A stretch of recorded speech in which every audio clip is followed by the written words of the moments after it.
कलम नव्हते, कायदा नव्हता, तरीही सुखी होती प्रजा. कारण सिंहासनावर होते, चारित्र्यवान होते. आदरणीय व्यासपीठ उपस्थित होते. अस्सलाम वालेकुम वरहमतुल्लाहि वबरकातुहू. आपल्या देशाला अधिक सुसंस्कृत व सुदृढ समाज विद्यार्थी निर्माण करण्याकरिता आवश्यक बाब म्हणजे नैतिकता. नैतिकता आली तर आपल्या देशाला विकसित होण्यास कोणीच थांबवू शकणार नाही. देशाचा विकास हा मानवातील हृदयाच्या विकासावर अवलंबून असतो. मानवातील हृदयाच्या विकासालाच नैतिकता समजून.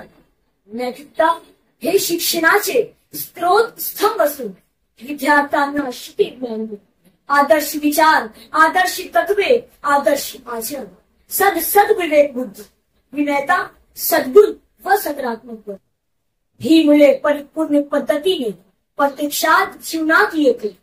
मग जीवन नैतिकतेकडे वळण घेते. म्हणजेच नैतिकतेची विजय पिढ्यानपिढ्या चर्चा. ही जी नैतिकता आज शालेय जीवनातून लोप होत आहे, ती लोप होऊ नये म्हणून आज विद्यार्थ्यांना शिकविण्याची, नैतिकता शिकविण्याची गरज भासते. जसे की जर विद्यार्थी सकाळी उठल्यावर अंतराची घडी करत असो तर तो आपल्या जीवनाची घडी कशी करत बसू. जर शालेय जीवनात वाहत्या पाण्याचे नळ बंद करत नसेल तर पाणी हेच जीवन त्याला कशी कळत.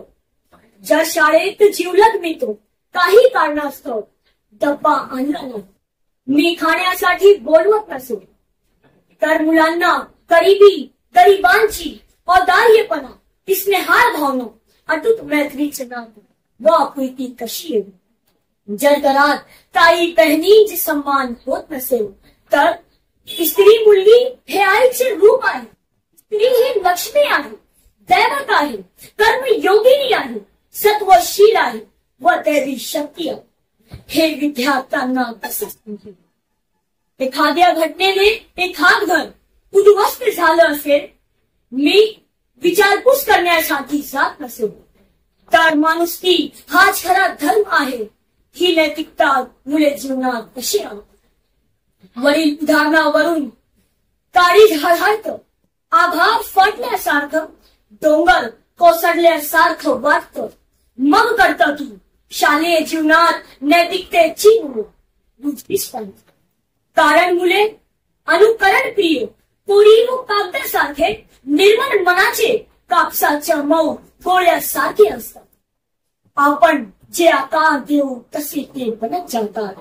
आपण जे आकार देऊ तसे ते बनत जातात. जागवल्याशिवाय जाग येत नाही, जागवल्याशिवाय जाग येत नाही, ओढल्याशिवाय काडी पेटत नाही.